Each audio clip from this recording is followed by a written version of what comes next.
Kojm Enterprises is a construction service, and what we do from renovations. We also do new structures, new buildings. We just start from anything as simple as a lot to a complete renovation from a homeowner. Whatever the case may be, what we are is a client-oriented business. We more or less cater for the clients instead of the clients cater. We cater for them, more or less, in the aspect of whatever clients require, we try to facilitate them. The market that we are catering to is the market that's in between the upper and the lower level. There's a gap between there that we actually try to bridge that gap. So we find that within that market, we actually progressing quite greatly along the way. And right now we are targeting to be more or less to be the long-term or the governmental kind of projects, the more long-term projects also of the real estate. We're trying to get into that market more or less on a day-to-day basis. The stage we're at right now is a process of expansion. We are getting the projects, but we are still staying within the budget for the growth. We are not trying to expand the business beyond so that we will be hampered along the way. We're actually growing the business according to how the business itself allows us and tells us what it needs. Well, just like any other business, financing was very, very difficult to source.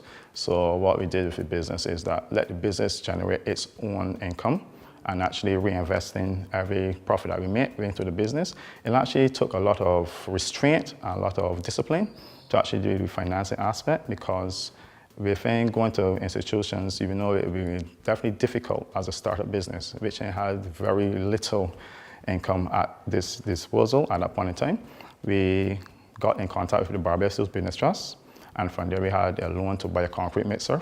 10 years from now, I see Kojm Enterprises actually to be a conglomerate with a staffing of 120 guys, more or less.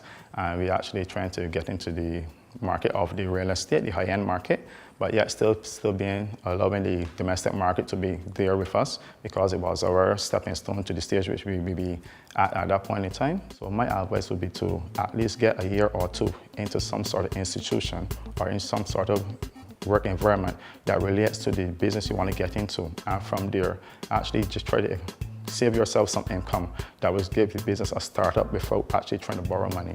Borrowing the money is very important, yes, but remember the money is for the business and not for you spending. And you need to keep reinvesting into your business. Despite the things may be tough, reinvesting into the business is what generates the business year after year. And within, let me say, a 4 to 5 year period, you see the rewards of the investment in business itself.